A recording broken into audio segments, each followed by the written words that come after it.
Dia a todos, né?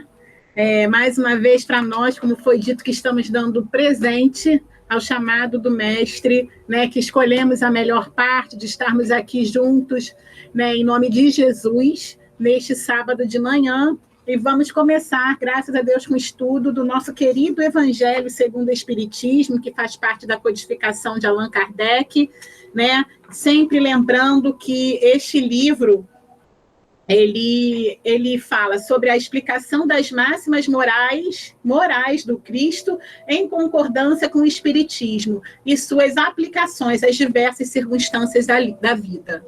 Né? Então, nós estamos estudando o capítulo 9, que é intitulado Bem-aventurados que são brandos e pacíficos. E vamos hoje estudar o item 8, que é obediência e resignação. Obediência e resignação. A doutrina de Jesus ensina em todos os seus pontos a obediência e a resignação. Duas virtudes companheiras da doçura e muito ativas, se bem os homens erradamente se confundem com a negação do sentimento e da vontade. A obediência é o consentimento da razão e a resignação é o consentimento do coração. Forças ativas, ambas, porquanto carregam o fardo das provações que a revolta insensata deixa cair. O pusilânime, o medroso, o covarde, não pode ser resignado, do mesmo modo que o orgulhoso e o egoísta não podem ser obedientes. Jesus foi a encarnação dessas virtudes que a antiguidade material desprezava. Ele veio no momento em que a sociedade romana padecia nos desfalecimentos da corrupção.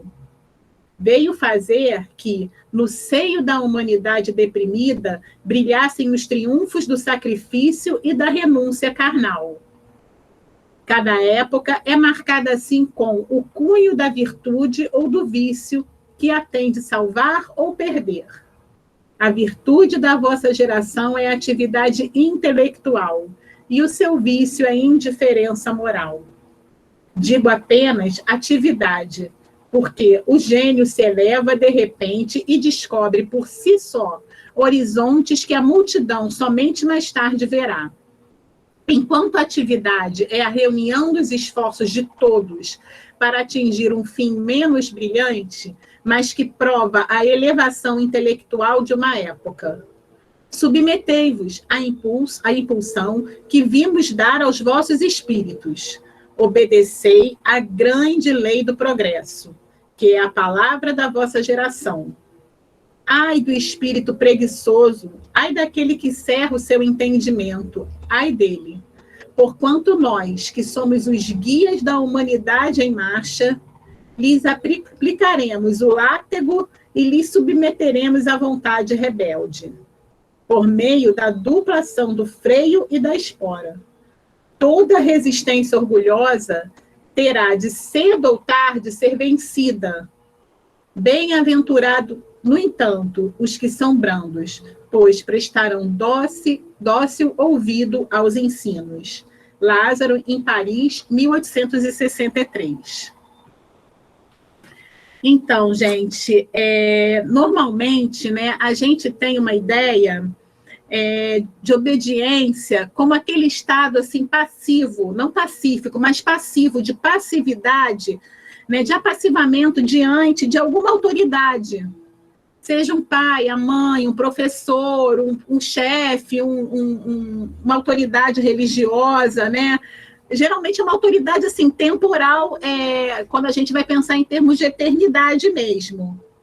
E muitas vezes essa atitude, né, essa ação exigida por esta autoridade temporal, algumas vezes vai até contra, é incompatível com os nossos valores, incompatível com o que a gente acredita. Quem nunca escutou, não é? Essa frase que manda quem pode, obedece quem tem juízo. Né? Acho que todo mundo já escutou essa frase. Né? Muitas vezes a gente, eu não acho isso não, mas ele mandou, o que eu posso fazer? Manda quem, nem questiona. Muitas vezes até a posição da pessoa que está naquele comando está correta, mas a gente, às vezes, segue sem nem questionar por essa questão de obediência, de obrigação da obediência àquela pessoa naquele momento, né? E da mesma forma, muitas vezes a gente também interpreta a resignação como um ato, uma atitude de desistência, né, diante dos desafios, né? Então é raro a gente delegar para o outro, né? O que eu posso fazer, né? Poxa, eu estou nessa situação, a gente delega até para Deus, né? Muitas vezes, Deus quer assim, né? E sem a gente poder parar e fazer aquela reflexão, será que é isso mesmo? O que será que estão querendo de mim nessa situação em que eu estou inserida?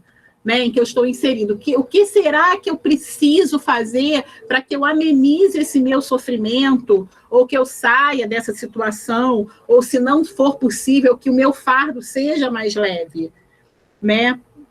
Então, muitas vezes a gente delega ao outro, principalmente a Deus, aos espíritos, aos santos, enfim, a Jesus, né, a resolução de uma situação, né? E com isso a gente acaba se demorando naquela situação, muitas vezes sem necessidade. Mas essa frase de Lázaro é tão profunda e tão bonita, ele vem dizer: a obediência é o consentimento da razão, e a resignação é o consentimento do coração, né?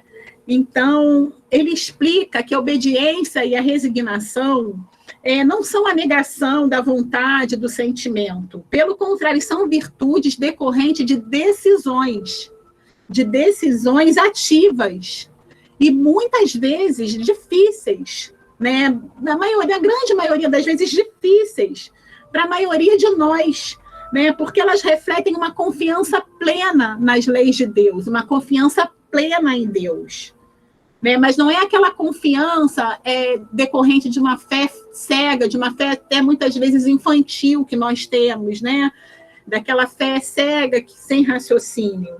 Né? Ela provém de uma confiança decorrente daquela fé raciocinada, de que a gente depende de nós passarmos por aquela situação, de que a gente, muitas vezes, nós é que nos inserimos naquela situação, e depende, ou nós individualmente, ou, de repente, o que a gente está vivendo aqui, o coletivo se inseriu nessa situação. E nós fazemos parte do coletivo, né? Porque nós não somos a parte, nós fazemos parte. Né? Então, o que a gente depende de nós passarmos por aquela situação da melhor maneira possível. Né? Nós somos livres para as nossas escolhas, para fazer as nossas escolhas, né? Para escolher as experiências pelas quais nós devemos passar, mas nós somos responsáveis pelas consequências. Né? Mesmo quem não é espírita sabe que essa lei está impressa na gente, que é uma lei de Deus, a lei da causa e efeito, que estão impressas na nossa consciência. Entendeu? A gente tem aquela centelha divina, essa lei, as leis que estão impressas na nossa consciência, e a gente, até na hora de um sono, ou até numa intuição, a gente sabe que a gente está ali, não é à toa. Né? Nós somos responsáveis por nós, né? Pelas nossas atitudes, ativamente responsáveis. Né? Então, obedecer e se resignar são ações de quem se submete a essas leis de Deus, essas leis divinas, né, que são perfeitas, que são imutáveis, porque foram criadas por Deus, que é perfeito. Né? Então, a gente deve passar isso da melhor forma possível, né? Da melhor forma possível, fortalecendo a nossa fé raciocinada. Né? Como disse Paulo, né? Tudo me é lícito, mas nem tudo me convém. Né? E a obediência de que vem tratando o Evangelho, de que Jesus nos traz, é aquela obediência que a gente deve às leis naturais, às leis de Deus, né? Que são traduzidas, essa obediência pode ser traduzida pelo esforço que a gente faz em se adequar àquela lei, em se adequar àquela regra, àquela lei, né? Em se adequar àquela conduta compatível com as leis de Deus, né? Como é bom como é difícil lidar com gente desobediente, né? Como é difícil, a gente fala, aconselha, a pessoa faz B, né? E como é difícil, às vezes, a gente lidar, como é chato a gente também ser desobediente, né? A gente sabe que até nós que somos imperfeitos, é muito difícil lidar com uma pessoa desobediente. Isso tira muitas vezes a gente do sério, né? A gente fica profundamente irritado. E imagina, assim, Deus, ele criou leis perfeitas, né? O universo é regido por essas leis. E são leis que são boas para nós, né? Porque são leis que são boas para todos, né? Então, quanto mais a gente for obediente a essas leis, a gente entender, raciocinar e seguir, aderir às leis de Deus, vai ser melhor para nós e para todos os que estão à nossa volta. Então, não há, pelo contrário, uma anulação da vontade, sim uma conscientização, uma educação do nosso espírito, do nosso ser, que nos permite uma visão mais clara da situação que a gente está vivendo. A resignação também não é uma anulação, não se trata de uma anulação do ser, ao contrário, é um enfrentamento consciente, é um enfrentamento tranquilo de todas as experiências difíceis de que a gente está vivendo, né?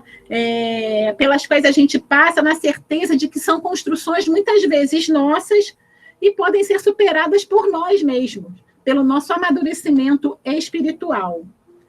Né? Na obediência, na resignação cristã, o homem se esforça, deve se esforçar para entender essas leis, as leis morais, as leis de Deus, trazidas por Jesus, explicadas, detalhadas por Jesus, né? As leis morais que foram dissecadas por Jesus em várias situações que o tempo todo ele estava explicando. Qualquer situação que ele passava, ele aproveitava para explicar sobre essas leis, para explicar sobre a moral, sobre uma conduta de acordo com essas leis, né? E o homem compreende que essas ações morais são necessárias para o bem viver e para o bem de todos, né? A pandemia está sendo um excelente exercício, gente, para a gente exercer essa obediência, essa resignação, um excelente exercício.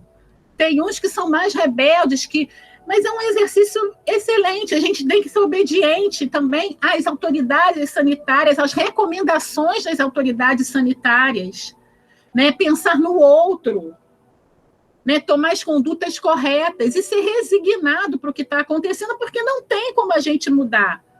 Nem que a gente saia com fumacê de álcool 70 passando, não vai acontecer. Né? A gente tem que se resignar com aquela situação que a gente está acontecendo. Eu sinto falta de eu sair, às vezes, comprar uma besteira, um pão de queijo e comendo pela rua. Como eu sinto falta disso, gente? Mas a gente tem que se resignar, porque até fazer aquilo, o pão de queijo vai ser cheio de álcool, a máscara vai babar tudo, vai ser uma tragédia. Mas a gente sente falta daquelas coisas, né?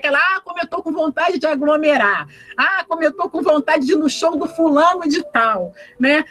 Vamos esperar, né, um pouco, vamos seguir o que as autoridades... É uma experiência muito rica, uma experiência ímpar, embora esteja difícil, gente. Embora esteja sendo difícil, mas com certeza é o melhor que Deus tem para nos oferecer, porque Deus é muito misericordioso, ele é um paizão, um paizinho, como dizia nosso mestre Jesus. Ele é aquele pai carinhoso, aquele pai amoroso, é aquele pai que dá a melhor punição, o melhor corretivo que o filho pode receber, o mais amoroso. Com certeza esse é uma situação que a gente pode aprender muito.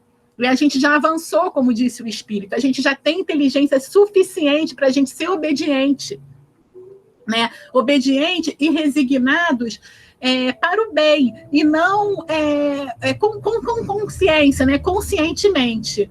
Né? Antes, a gente pode até refletir um pouco nos exemplos. Antes, a gente, em algum ambiente, estava escrito bem grande, proibido fumar. Com o avanço, a gente já viu escrito, a gente já entra naquele ambiente, pede-se não fumar.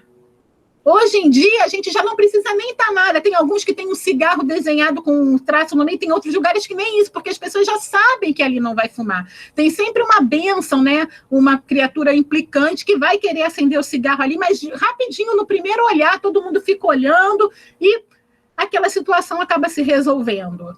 Né? Antes, nos jardins, era não pise na grama e tinha umas grades, sei lá, umas gradezinhas, uma cerca pequena que era tudo cheio de coisa pontiaguda que não tinha como a gente passar. Depois já saiu essa grade.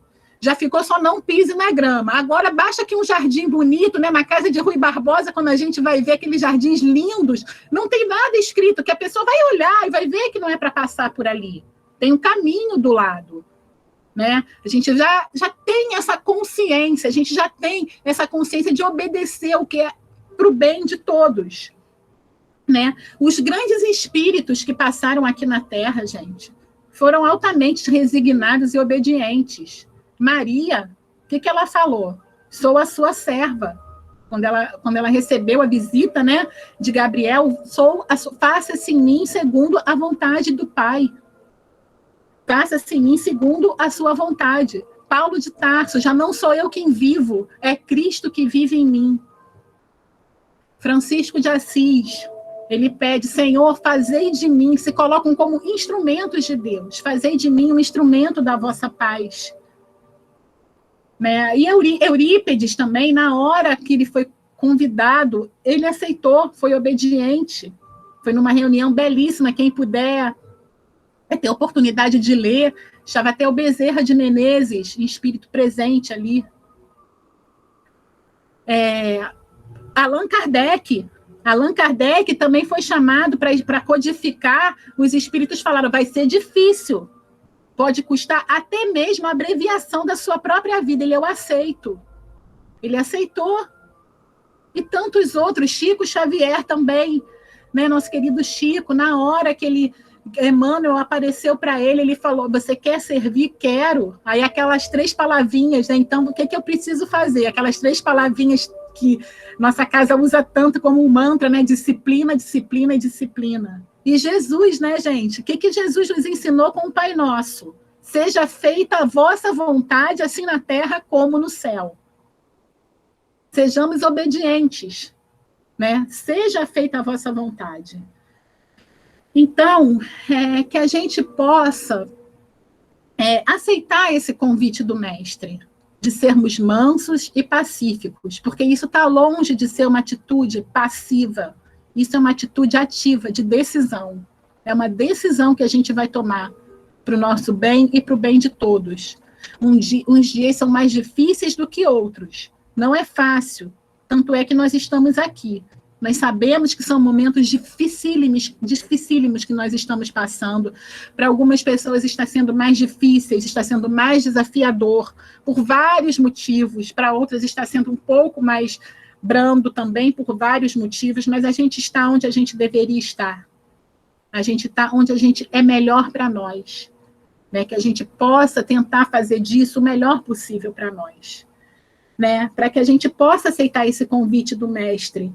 Né, para que a gente possa trabalhar em nós a mansuetude, a passividade, a paciência, né? A pacificidade, não sei se existe essa palavra, mas sermos mansos e pacíficos, a paz que a gente quer ver no mundo, que a gente comece a trabalhar em nós. Né, essa paz, para que a gente possa ser obediente às leis de Deus, resignados à situação que a gente está, mas de uma forma ativa, de uma forma raciocinada. Né, para que a gente possa ser amigo dessa paz. E como foi dito, para que a gente possa realmente ser filho de Deus, né, e nos espelhar na perfeição de Deus, né, e não simplesmente criaturas de Deus. Somos criaturas, somos únicos, mas que a gente possa ser filho, como disse Jesus com orgulho, o meu Pai, é o meu Pai. Jesus dizia aquilo com orgulho, é meu Pai. Porque muitas vezes a gente quer Deus, Jesus a nosso serviço, mas a gente não quer ficar a serviço. Né? A gente quer que fiquem a nosso serviço, mas a gente não quer ficar a serviço dele. Né? Jesus conversando com os discípulos, ele falou, até nesse livro aqui muito bonito, Boa Nova, ele dizendo que muitas vezes os discípulos estavam conversando e ele apresentando, né, o reino de Deus, o plano de Deus, e os discípulos, poxa, mas é isso tudo? É isso tudo que a gente tem que fazer? Nossa, mas aí ele fala, poxa, mas e o mundo? E se você for fiel ao mundo, aos prazeres do mundo, a conta que vai chegar para vocês? Né? A gente sendo fiel àqueles prazeres, aquele prazer momentâneo do mundo, a conta que vai chegar. O que é melhor? A gente ser fiel, ser obediente às leis de Deus, ou a gente ser fiel, obediente ao contrário? E a conta, e os discípulos começam, é muito bonito esse capítulo, os discípulos começam a refletir num caso, em outro, e eles realmente aderem, né, ao plano que Jesus tem a ele, com amor, com aquela convicção. Né? Então, que a gente possa aceitar esse convite de Jesus, gente, para que a gente possa colocar aquele bottom, eu não sei se chama de bottom ainda, né, é tipo um brochezinho com um dizer. Na minha época era bottom, mas tudo muda o nome. Então, para que a gente possa colocar aquele bottom escrito "Sou amigo de Jesus", que é uma gracinha. E a gente olhou aquele bottom, ficou olhando, meu Deus, que bonitinho, que fofo. A gente quer comprar para tudo, para sobrinho, para neto, para todo mundo botar "Sou amigo de Jesus". Mas como é profundo essa pequena frase, gente. Como é profundo, porque Jesus ele chamou os discípulos de amigos. Ele chamou os discípulos de amigos. Numa passagem linda, belíssima, né, que a gente faz até questão de ler aqui. E para concluir, agradecendo a paciência de todos, a atenção de todos, ele disse: "Este é o meu maior mandamento, amai-vos uns aos outros, como eu vos amei. Ninguém tem maior amor do que aquele que dá a vida pelos seus amigos. Vós sois meus amigos, se praticais o que eu mando. Já não vos chamo de servos, porque o servo não sabe o que o Senhor pede, não sabe o que o Senhor faz. Mas eu vos chamo de amigos, porque tudo o que ouvi de meu Pai vos dei de conhecer." Que a gente possa aproveitar esse amor imenso, esse amor infinito que Jesus trouxe para nós. E que Ele está conosco. Que a gente tenha certeza que Ele está conosco. Ele está, gente. Ele é o governador da nossa terra. Ele disse que nenhuma ovelha iria se perder. Ele cumpre tudo que ele promete, porque ele é obediente ao Pai. Ele é obediente a Deus. Né? Que a gente possa exercer essa obediência, essa resignação, com a convicção que Jesus está conosco. Obrigada, bom dia. Que ele possa permanecer conosco.